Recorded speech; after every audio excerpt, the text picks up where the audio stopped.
Le 1er juillet 2000, Sarah jouait dehors près de la maison de ses grands-parents à Kingston Gorse, dans le West Sussex. Elle jouait avec ses 2 frères aînés et sa petite sœur. Sur le chemin du retour, Sarah a disparu. Suite à sa disparition, la police et la communauté ont organisé les plus importantes recherches de la région et des alertes télévisées nationales et quotidiennes ont été diffusées. 16 jours après sa disparition, le corps de Sarah a été retrouvé dans un champ près de Pulborough, à environ 25 km de l'endroit où elle avait disparu. Seule une vérité déchirante demeurait. Revenons sur l'histoire de Sarah Payne. Le 1er juillet 2000, par une chaude journée d'été dans le West Sussex, en Angleterre, 4 frères et sœurs de la famille Payne jouaient à cache-cache dans un champ de maïs, près de la maison de leurs grands-parents, le long de la côte. Tout semblait parfaitement normal jusqu'au moment où un appel d'urgence au 999 a été passé. Les problèmes de peau sont sérieux. Je n'ai rien à appeler pour le moment, à moins que vous ne fréquentiez quelqu'un qui pourrait mettre la main sur une solution et que vous ayez détourné le regard. Je crois que... Comment s'appelle l'administration Clinton-Sarah ? L'appelante était Sarah Payne, qui a signalé que sa fille, Sarah, n'était pas rentrée à la maison avec ses frères et sœurs. À peine 2 heures plus tard, la police a ouvert une enquête de grande envergure sur la disparition de l'enfant. L'affaire a rapidement dépassé le cadre local pour devenir une recherche à l'échelle nationale, largement relayée par les médias britanniques, alors que les autorités recherchaient Sarah Payne, âgée de 8 ans. Sarah Evelyn Isabel Payne était la 3e de 4 enfants. Selon sa mère, Sarah était l'imagination de la famille. Elle aimait les histoires de fées et les poupées et avait une personnalité très féminine. Avec les personnes qu'elle connaissait, elle était énergique, enjouée et pleine de vie, mais face aux inconnus, elle avait tendance à être réservée. Sarah était décrite comme une enfant gentille et attentionnée, qui aimait l'école et passait du temps à jouer avec ses frères et sa sœur. Au cours du premier week-end de juillet, la famille Payne rendait visite au père de Michael et à sa belle-mère, Leslie et Terry, dans le West Sussex. Dans la soirée du 1er juillet, la famille a dîné ensemble, puis est descendue se promener jusqu'à la plage. Par la suite, les enfants ont été autorisés à rester dehors un peu plus longtemps pour jouer. Peu après, les adultes sont rentrés pour se préparer pour la soirée et faire entrer les enfants afin qu'ils aillent se coucher. En s'approchant de la maison, ils ont immédiatement senti que quelque chose n'allait pas. Lee, 13 ans, Luke, 12 ans, et Charlotte, 6 ans, se tenaient dehors avec Leslie. Mais Sarah n'était pas avec eux. Prise de panique, Leslie a saisi la main de Charlotte et lui a demandé s'ils avaient vu Sarah. Les enfants ont secoué la tête. Ils ont expliqué que Sarah était tombée et s'était cogné la tête en jouant, puis qu'elle était partie en courant en pleurant vers une ouverture dans les cultures. En direction de la maison, Lee a précisé qu'il n'avait détourné le regard qu'un instant avant de perdre sa sœur de vue. Les enfants ont cherché Sarah pendant quelques minutes avant de rentrer prévenir les adultes. Presque immédiatement, la famille a commencé à fouiller les champs environnants et les zones de plage, appelant les voisins et demandant de l'aide. Tout au long de la journée, les habitants se sont joints aux policiers pour fouiller les champs et les bois autour du lieu de la disparition de Sarah Payne. Sarah jouait dehors avec sa petite sœur et ses 2 grands frères lorsqu'ils se sont séparés. La police pense qu'elle a pu se perdre après s'être éloignée des autres enfants. Elle précise qu'aucun élément ne permet de penser qu'elle ait été enlevée. La recherche a été lancée sous le nom de code Opération Naples, mobilisant les forces de l'ordre et les habitants de la région, tous déterminés à faire tout ce qui était possible pour retrouver la fillette disparue. Des résidents de longue date ont décrit le secteur comme extrêmement calme et paisible, avec très peu de circulation. La zone était largement rurale, les habitations étant éloignées les unes des autres, mais les voisins se connaissaient généralement. Un journaliste a décrit le lieu comme une destination côtière prisée par une clientèle aisée, un endroit où les faits graves étaient rares, voire presque inexistants. De plus, si on se déplace un peu, elle pourrait encore être cachée quelque part, mais nous devons en tenir compte, l'hypothèse d'un enlèvement est de plus en plus probable. Le temps presse C'est pourquoi nous privilégions cette piste. Nous devons réfléchir pour eux. Il est dit que 500 missions différentes ont été menées pour tenter de retrouver Sarah. La zone où Sarah a été vue pour la dernière fois ne disposait que d'un seul accès et d'une seule sortie. Selon les journalistes, personne n'entrait habituellement dans cet endroit sans raison précise. Malgré des recherches intensives menées par la police et des bénévoles, aucun élément n'a été découvert, ni vêtements, ni objet abandonné, ni indice clair. Alors que les enquêteurs commençaient à recueillir des témoignages plus détaillés, Lee a confié à sa mère qu'il avait remarqué quelque chose, sans être certain de devoir en parler, encouragé à s'exprimer. Il a expliqué avoir vu une camionnette blanche circuler sur la route voisine. Lee a décrit le conducteur comme un homme à l'allure négligée, qui lui avait souri et fait signe de la main en passant. Il se souvenait que la camionnette était repartie à vive allure, au point qu'il avait entendu les pneus crisser sur la chaussée. Il a précisé qu'il se trouvait à quelques pas seulement derrière sa sœur, à quelques mètres d'elle, avant de perdre Sarah de vue. Lee a fourni à la police une description de la camionnette et de l'homme qui se trouvait à l'intérieur. Sur la base de ces informations, les autorités ont commencé à faire du porte-à-porte et à interroger des délinquants sexuels connus dans la région. Dans les 48 heures, 2 arrestations ont eu lieu, mais les 2 suspects ont rapidement été relâchés faute de preuves. Michael et Sarah ont alors concentré tous leurs efforts sur des appels à l'aide par l'intermédiaire des médias. Lors d'une conférence de presse, Sarah s'est exprimée avec détermination au sujet de la recherche de sa fille et a brandi l'ours en peluche de Sarah en s'adressant au public. Merci d'être venu à la conférence de presse. Que dire de plus, si ce n'est que nous sommes plus que jamais déterminés à retrouver Sarah. J'aimerais vous présenter son entourage. Elle n'a pas encore de nom. Sarah, enfin, quand elle rentrera, j'ai des lettres et d'autres témoignages que j'aimerais vous lire. Alors, soyez patients. Si vous lisez ceci, rentrez à la maison, vous nous manquez et nous allons nous en sortir. Nous vous retrouverons, je suis sûr que nous avons tout ce qu'il faut. Et nous avons une grande surprise pour vous à votre retour. Vous n'imaginez pas ce que Sarah représente pour nous. Sa famille est si forte et nous ne pouvons pas vivre séparés. Nous avons besoin d'un câlin, vous savez, aujourd'hui, vite. Le plus vite possible. Quelqu'un l'a forcément vue. Ils l'ont forcément vue sur cette route. Ils doivent la changer. Ils ont insisté sur le fait que leur famille était profondément unie et qu'ils ne pouvaient pas vivre les uns sans les autres. Sarah est restée au premier plan de la campagne médiatique, veillant à ce que le nom de sa fille ne soit jamais oublié et que les recherches ne disparaissent jamais de l'attention du public. Elle a fermement rejeté toute suggestion selon laquelle Sarah aurait pu ne plus être en vie et, lors de chaque appel public, elle s'adressait directement à sa fille, exprimant sa conviction que Sarah était en sécurité et promettant qu'elle rentrerait bientôt à la maison. Alors, tous ces gens te cherchent. Et toi aussi, les fleurs. C'est pareil. Les fleurs. Tu seras bientôt à la maison. Oh, on te le promet. Tu rentreras à la maison. Vraiment. Rentre. Oh, eh bien, si vous savez que quelqu'un a un enfant en plus quelque part, eh bien, oui. Ou quoi que ce soit, vous savez, contactez la police locale.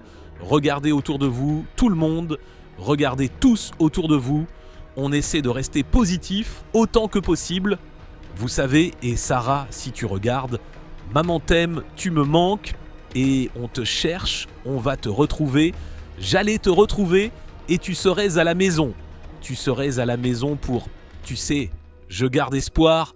On va essayer de garder le moral, c'est la vie. La photographie de Sarah, vêtue de son uniforme scolaire rouge, est rapidement devenue emblématique et a été largement diffusée à travers toute l'Angleterre. Alors que les recherches se poursuivaient sans réponse, l'armée a été mobilisée pour prêter assistance. Des personnalités publiques ont également pris la parole, notamment le groupe de Pop Steps, le groupe préféré de Sarah. Après plusieurs reconstitutions de la chronologie des faits, la disparition de Sarah est devenue la plus vaste enquête de l'histoire de la police du Sussex, avec des milliers de signalements affluents de tout le pays. Certaines personnes ont affirmé avoir vu Sarah en compagnie d'un homme dans une station-service, où une jeune fille aurait été aperçue en train de pleurer dans des toilettes et aurait donné le prénom de Sarah. Cette piste s'est révélée infondée. Un autre témoin a signalé avoir vu, ce jour-là, une camionnette blanche circuler à grande vitesse sur la route, correspondant à la description fournie précédemment par Lee. Ici, Luc, 11 ans, a demandé à adresser quelques mots à sa petite sœur. Sarah, si tu nous regardes, s'il te plaît, viens. La famille n'est plus la même sans toi. Il y a un vide immense entre nous. Notre petite princesse n'est plus avec nous depuis 2 semaines. Elle nous manque terriblement. Chaque jour est un peu plus difficile. Plus de 2 semaines après la dernière fois où Sarah a été vue, des officiers chargés de la liaison avec les familles se sont rendus au domicile de la famille Payne pour leur annoncer la pire nouvelle possible. La police, à la recherche de Sarah Payne, une fillette de 8 ans disparue, a découvert le corps d'une petite fille alors que les recherches dans le Sussex n'ont pas abouti ce soir. La police examine le corps de la fillette retrouvée à seulement 16 km du domicile de Sarah. Le corps a été retrouvé à 16 km du domicile de la fillette disparue. Les équipes médico-légales ont recueilli des preuves et des échantillons d'ADN qui sont en cours d'analyse. Selon les dossiers de l'enquête, les restes ont été découverts par un ouvrier agricole dans un champ du West Sussex. Le corps a été retrouvé sans vêtements et enterré dans une tombe peu profonde, creusée à la hâte, alors que les officiers chargés de la liaison avec les familles tentèrent de préparer avec délicatesse Michael et Sarah à l'éventualité du pire. L'information concernant cette découverte a été diffusée par les médias avant que la famille n'en ait été officiellement informée. Cela a provoqué la panique chez les frères et sœurs de Sarah, qui sont sortis en courant, demandant à leurs parents si ce qu'ils entendaient était vrai. Des analyses médico-légales ultérieures ont ensuite confirmé que les restes appartenaient bien à Sarah Payne. Je peux vous confirmer en premier lieu que, suite à l'autopsie pratiquée tôt ce matin, il s'agit désormais d'une enquête pour meurtre. Deuxièmement, vous vous attendez sans doute à ce que nous apprenions que le corps retrouvé dans le champ, à environ 800 mètres d'ici, est bien celui de Sarah Payne. L'autopsie a conclu que Sarah est décédée à la suite de circonstances violentes, très probablement par asphyxie lors d'une agression à caractère sexuel. Toutefois, en raison de l'état avancé de décomposition au moment de la découverte, les spécialistes en médecine légale n'ont pas été en mesure de déterminer avec précision l'étendue complète des blessures qu'elle aurait pu subir. Selon le rapport médical, l'affaire a ensuite été présentée dans l'émission télévisée Crime Watch, plaçant l'enquête au centre de l'attention nationale et suscitant un large écho auprès du public à travers tout le pays. Partout dans le pays, et grâce à votre aide, nous espérons que des criminels comme le meurtrier de Sarah Payne seront bientôt arrêtés. Voici Peter Kenyon, l'homme qui dirige peut-être l'enquête la plus médiatisée du pays. Le tronçon de l'I-29 où Sarah a été enterrée est une portion de route très banale. Il s'agit de la partie située entre le lycée agricole et le Todcaf. Ce samedi soir-là, vers 23h, un chauffeur routier au volant d'un semi-remorque bâché de 7 tonnes et demi a très bien pu apercevoir le meurtrier de Sarah Payne. Un véhicule a surgi de l'endroit précis où Sarah avait été enterrée, obligeant le chauffeur du semi-remorque à freiner brusquement pour l'éviter. Je suis presque certain que le meurtrier venait d'enterrer Sarah. Ce chauffeur aurait également pu relever le numéro d'immatriculation de la voiture. Imaginez un peu. Une femme a par la suite découvert une chaussure isolée le long du bord de la route, non loin de l'endroit où le corps de Sarah avait été retrouvé. Cet élément est devenu une piste déterminante, permettant à la police de resserrer le champ de l'enquête. Les enquêteurs sont alors retournés interroger Roy Whiting, âgé de 41 ans, un délinquant sexuel condamné pour des faits impliquant des enfants, qui avait déjà été contacté par la police dès le lendemain de la disparition de Sarah. Whiting était décrit comme reclus, doté d'un lourd passé judiciaire, et avait fourni un alibi qui n'a pas résisté à l'examen. Les policiers ont également relevé des marques de griffures sur son corps. Toutefois, tout au long des interrogatoires, Whiting a refusé de répondre aux questions, se contentant de répéter « sans commentaire » lors de chaque entretien avec la police. À quelle distance de l'endroit où votre véhicule se trouvait initialement sur la route, elle marchait, elle, à quel moment avez-vous décidé de l'emmener ? Une perquisition de son appartement n'a pas permis de découvrir d'éléments probants, et la police est repartie tout en le maintenant sous surveillance. Peu après, les enquêteurs ont découvert que Whiting possédait une camionnette blanche, un véhicule dont il n'avait pas connaissance auparavant. À l'intérieur, la police a trouvé un reçu de carburant daté du jour de la disparition de Sarah, contredisant directement son alibi. Ils y ont également découvert une couverture et des jouets pour enfants, ce qui a suscité de nouvelles inquiétudes. Les restes de Sarah ont ensuite été retrouvés à moins de 3 miles de la station-service où Whiting avait acheté du carburant et à proximité de son appartement. Bien que les enquêteurs ne disposent toujours pas de preuves suffisantes pour l'inculper, le tournant de l'enquête est survenu lorsque Whiting a volé une voiture et pris la fuite. La police l'a poursuivi à des vitesses atteignant environ 70 miles à l'heure, avant qu'il ne percute un obstacle et ne provoque un accident. Vous savez, sens unique maintenant vers le sud, South London Road sur la voie nord. On continue vers le sud, on passe devant le truc louche, on descend derrière Allied Carpets, on va au parking et on remonte. Zone industrielle du comté, ça continue, à droite, à droite, à droite, à droite sur un chemin de terre, tout droit, on descend derrière l'anglais, mais cet argent va. On a un voyant d'alerte qui s'allume, on pense donc qu'il est peut-être temps de partir, on roule au nord de la limite des 110 km/h, nos vies sont en jeu. Whiting a été arrêté pour vol de véhicule et conduite dangereuse, ce qui a permis à la police de disposer de temps supplémentaire pour l'interroger au sujet de Sarah. Les enquêteurs étaient convaincus que, malgré toutes les précautions que Whiting pensait avoir prises pour effacer ses traces, il était responsable de ce qui était arrivé à Sarah Payne. Néanmoins, Whiting est resté silencieux et a ensuite été remis en liberté, dans l'attente de la procédure judiciaire liée au vol du véhicule. Un officier supérieur impliqué dans l'enquête a déclaré par la suite que l'enlèvement et le décès de Sarah avaient touché une corde émotionnelle profonde et provoqué une onde de choc à travers tout le Royaume-Uni. Je pense qu'il y a eu d'autres affaires très médiatisées depuis. Mais celle-ci a vraiment été la première d'une telle ampleur sous le regard du public, a-t-il expliqué. Finalement, des funérailles ont été organisées pour Sarah.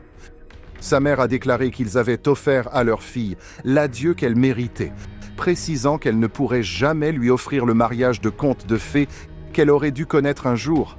Elle a exprimé un profond sentiment de gratitude envers le public et envers toutes les personnes qui avaient soutenu la famille, participé aux recherches et pris la parole depuis le mois de juillet. C'est très difficile lorsque tout un pays a le sentiment d'avoir une forme de lien avec votre enfant, a-t-elle confié. On a envie de se retirer dans un endroit calme pour faire son deuil et essayer de continuer à vivre. Mais on comprend aussi ce que cela a représenté pour tant d'autres personnes. De nombreuses personnes ont assisté à la cérémonie, formant de longues files pour adresser un dernier adieu à Sarah. Je ne savais pas quoi écrire. Alors j'ai simplement écrit à Sarah. « Chère Sarah, depuis que tu as fait irruption dans nos vies à 2h du matin, sans téléphone à la maison, avec une seule dent et un sourire à faire fondre la glace, nous t'avons aimé. » Dès les tout premiers jours, Sarah et Michael étaient convaincus que leur fille avait été enlevée et tuée par un délinquant sexuel connu. Même s'ils ne savaient pas encore qui était cette personne, Sarah a commencé à consacrer toute son énergie à l'étude des lois relatives aux infractions sexuelles et, ensemble, le couple a juré de faire évoluer le système. Lorsque le journal News of the World a apporté publiquement son soutien à cette démarche, la campagne a rapidement pris de l'ampleur, appelant les forces de l'ordre à adopter une version britannique de la loi Megan, en vigueur aux États-Unis. La proposition visait à obliger la police à partager des informations sur les délinquants sexuels connus vivant au sein de la communauté, permettant aux parents ou aux responsables légaux de demander ces informations s'ils craignaient qu'une personne représente un danger pour un enfant. Le journal a ensuite pris la décision hautement controversée de publier les noms et les photographies de 50 délinquants sexuels condamnés pour des faits impliquant des enfants.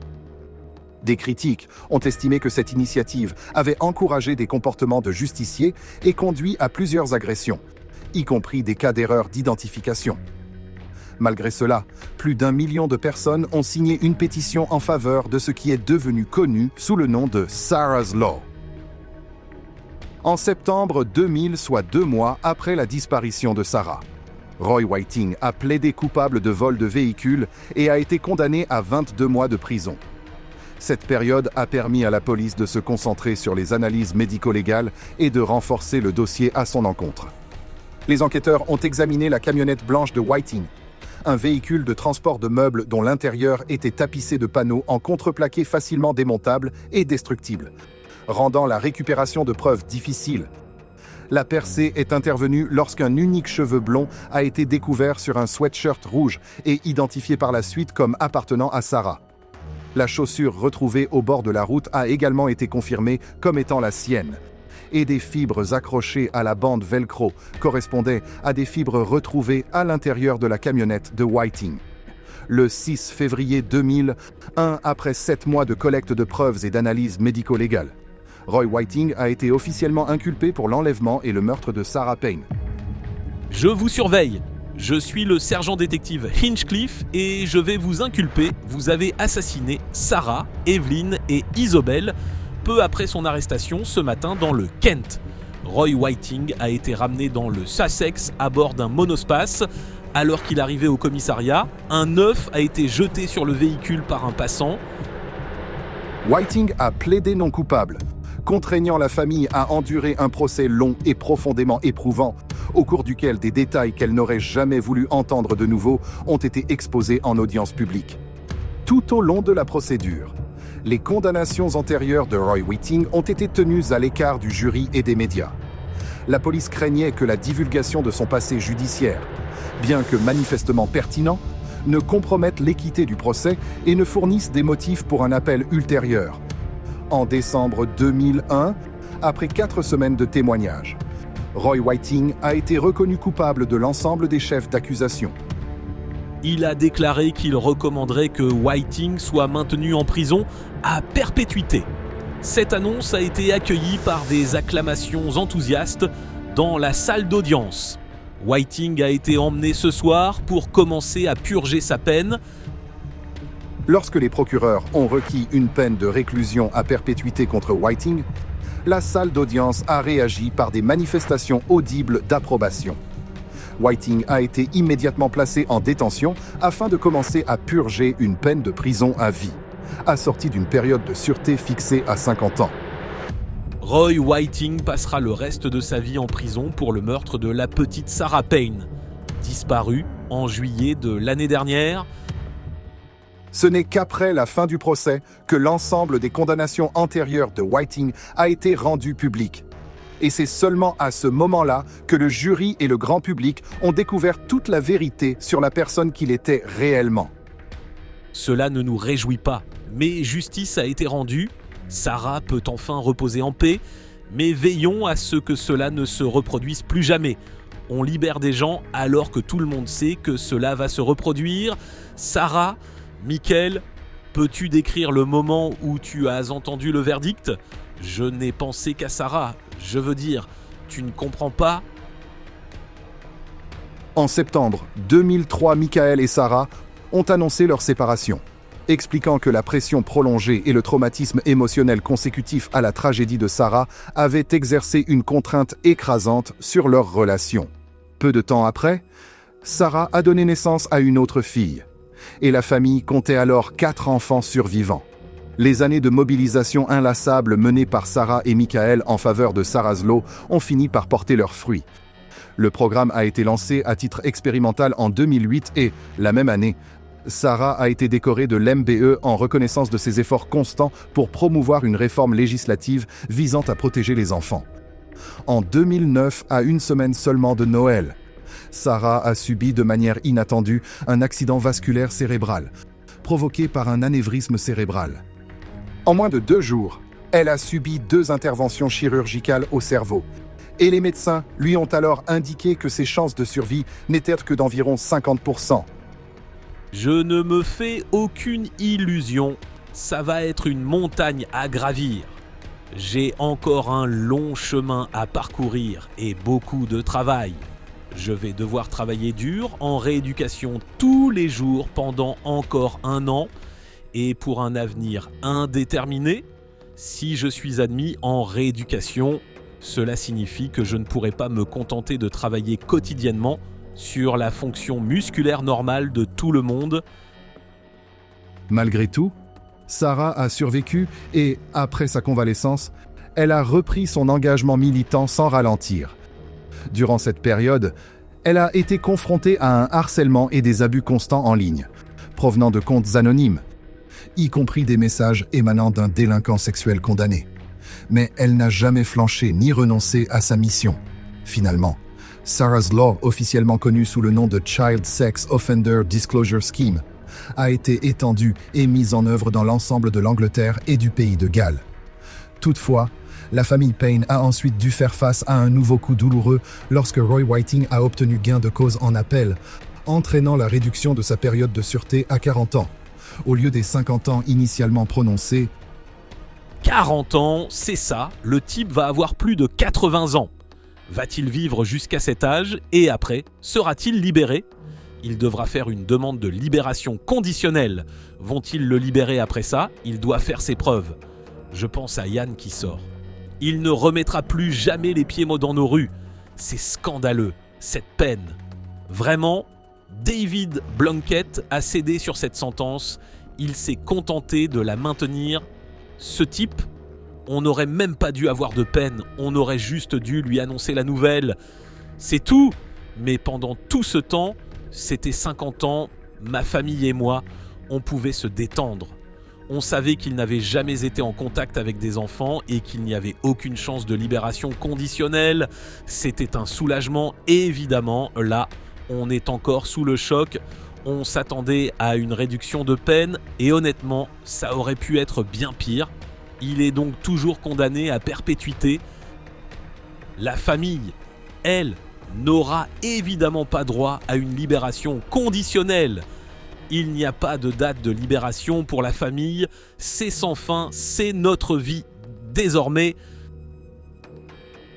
Conformément à la réglementation en vigueur, Roy Whiting pourra demander un examen de libération conditionnelle en 2041 année, où il aura 82 ans.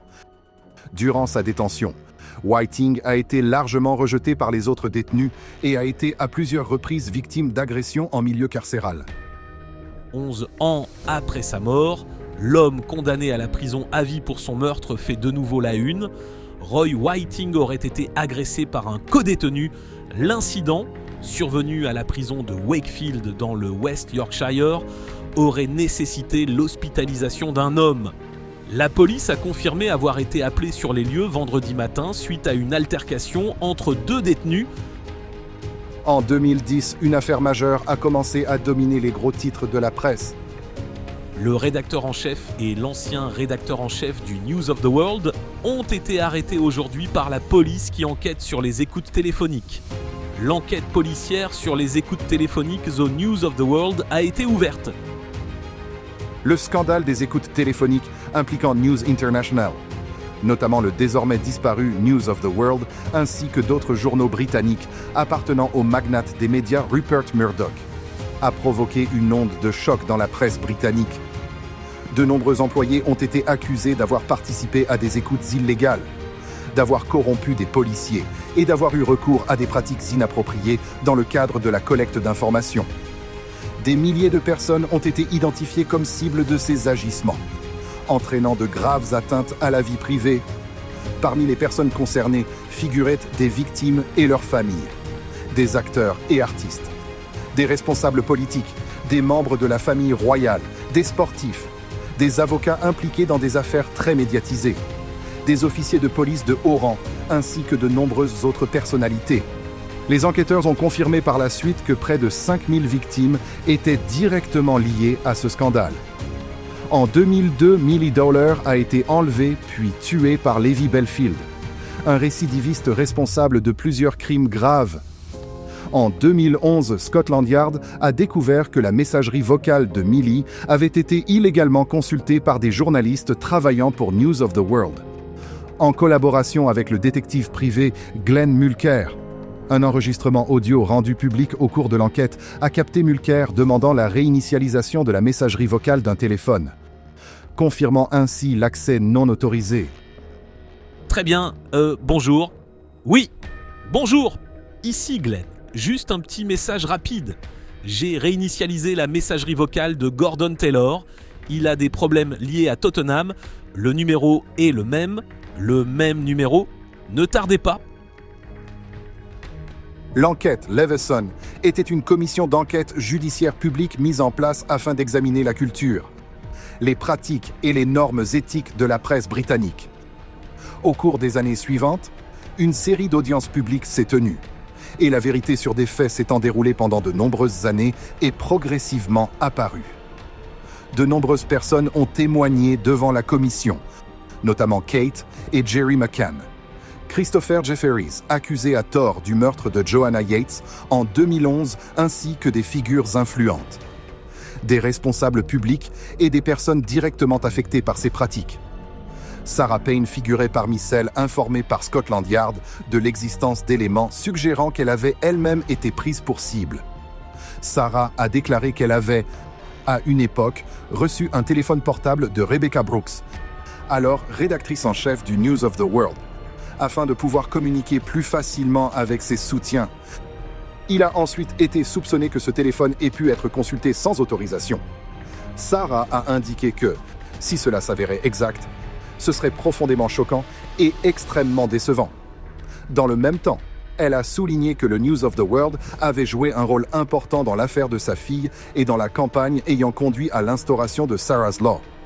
Le scandale des écoutes téléphoniques a finalement conduit à la disparition du News of the World et a entraîné la démission de plusieurs hauts responsables de la Metropolitan Police, ainsi que de personnes travaillant pour News of the World et News International.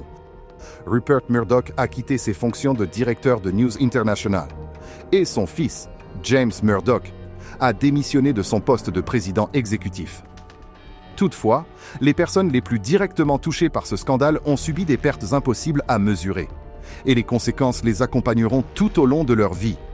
Malgré la profonde tristesse que ces révélations lui ont causée, Sarah Payne a finalement choisi de contribuer par un article à la dernière édition du News of the World. Dans cet article, elle écrivait notamment « Il est facile, dans des moments comme celui-ci, d'oublier que le News of the World a aussi été une force positive, et qu'il était composé de personnes. Je ne prétends pas qu'ils étaient parfaits, ni qu'ils aient toujours tout fait correctement. » Elle a également déclaré que Rebecca avait toujours été en première ligne de la campagne. « Je ne dormais pas. Je pouvais appeler à 2 heures du matin, et elle répondait. » La famille Payne a ensuite connu d'autres pertes dévastatrices. Le père de Sarah, Michael, a sombré dans une profonde dépression et a lutté contre une consommation excessive d'alcool après la mort de sa fille. Il était régulièrement hanté par des cauchemars récurrents et se reprochait chaque jour ce qui était arrivé à Sarah. En 2014, une nouvelle tragédie est survenue lorsque Michael a été retrouvé décédé dans son appartement dans le Kent. À l'âge de 45 ans, durant ces dernières années, il vivait dans l'isolement, fortement marqué par l'alcool, et confiait souvent à son entourage qu'il pensait qu'il aurait dû être capable de sauver sa fille ce jour-là. Les enquêteurs ont conclu que Michael était décédé de cause naturelle, et son père a déclaré par la suite que la famille n'avait pas pu déterminer une cause exacte, mais estimait que l'alcool avait joué un rôle. Les frères et sœurs de Sarah portent eux aussi un fardeau émotionnel durable, vivant avec le deuil et un sentiment de perte qui ne se sont jamais complètement estompés. Je vais juste dormir la nuit, hors jeu. Du coup, je travaille très peu, j'abandonne presque complètement parce que les élans de ce que je veux, c'est fermer les yeux ou créer des choses qui ne se sont pas produites ou des choses qui auraient pu se produire. Je vais inventer des scénarios dans ma tête et me dire « D'accord, pour ne pas beaucoup dormir et en fait, je vais échanger la nuit contre ce moment où j'ai perdu la tête, pas là, parce que c'est juste toi et ta faute. » Pendant quelques années, j'ai été moi-même à ce sujet, tu sais, en pensant que si j'avais peut-être couru plus vite ou si je n'avais pas foncé dans le côlon, j'aurais peut-être pu rattraper quelqu'un en pensant que si j'avais eu la tête sur les épaules ce jour-là, en réalisant ce qu'elle était, tu sais, à l'arrière de cette camionnette, alors qu'au final, j'étais juste un gamin de 13 ans, il n'y a pas grand-chose que je... La famille de Sarah Payne est toujours restée inébranlable dans une conviction: sa disparition ne serait jamais dénuée de sens. Les officiers impliqués dans l'enquête ont décrit Sarah Payne comme l'une des femmes les plus fortes et les plus remarquables qu'ils aient jamais rencontrées. Quelqu'un qui a affronté chaque étape douloureuse de l'affaire avec un calme, une force et une dignité exceptionnelles. Sarah a continué à recevoir de nombreuses distinctions pour son engagement en faveur de la protection de l'enfance et est ensuite devenue la première commissaire aux victimes du Royaume-Uni. Elle a par la suite été reconnue par le monde universitaire pour son travail en politique sociale et en protection des personnes vulnérables, recevant un doctorat honorifique et devenant officiellement la docteure Sarah Payne, MBE. « Je lui parle tous les jours », a déclaré Sarah. Elle a toujours 8 ans. Elle restera à cet âge pour toujours. Je peux voir, à travers mes autres enfants, à quoi elle aurait pu ressembler et quelle aurait été sa personnalité. Sarah a expliqué que, dans son esprit, sa fille resterait éternellement âgée de 8 ans. Cela la rend plus réelle. Je peux entendre son rire. Je peux voir ce sourire malicieux. Pour moi, je veux toujours me souvenir d'elle comme de cette petite fille douce et adorable de 8 ans. Une sculpture commémorative a été installée dans l'ancienne école primaire de Sarah, symbolisant l'enfance, le bonheur et l'innocence. Elle se dresse comme un hommage discret mais profondément significatif, reflétant l'enfant joyeuse, aimante et bienveillante qu'était Sarah Payne. Sa famille poursuit sans relâche son engagement afin qu'elle ne soit jamais oubliée et espère que Sarah's Law continuera de protéger les enfants et les familles pendant de nombreuses années à venir. L'affaire Sarah Payne constitue une condamnation claire et sans concession des agissements de Roy Whiting, un délinquant sexuel dangereux qui avait été identifié et signalé bien avant les faits, mais qui a néanmoins pu avoir accès à une enfant et provoquer une tragédie irréversible. Ce qui est arrivé à Sarah n'était pas un accident aléatoire. Il s'agissait du résultat de défaillances en matière de surveillance, de systèmes d'alerte et de protection de l'enfance. Cette histoire démontre que lorsque les signaux d'alerte sont ignorés, lorsque les informations ne sont pas partagées à temps et lorsque les communautés ne disposent pas des outils nécessaires pour protéger leurs enfants, les conséquences peuvent être des pertes définitives. C'est pour cette raison que la création de Sarah's Law n'a pas été simplement une réaction aux crimes commis par Roy Whiting, mais une leçon profonde pour la société sur la responsabilité collective. Parallèlement, le rôle des médias, en particulier à la lumière du scandale du News of the World et de l'enquête Leveson, rappelle que des pratiques journalistiques contraires à l'éthique peuvent aggraver les souffrances des victimes et de leurs familles. Il ne s'agit pas seulement d'un documentaire de true crime retraçant le destin d'une enfant emportée beaucoup trop tôt. C'est un avertissement. La protection des enfants doit toujours être une priorité absolue, afin qu'aucune autre famille n'ait à endurer une tragédie semblable à celle vécue par la famille Payne. Cette vidéo a été réalisée à des fins éducatives et pour sensibiliser le public à la justice et à la protection de l'enfance. Elle n'a pas pour objectif de sensationnaliser ni de choquer.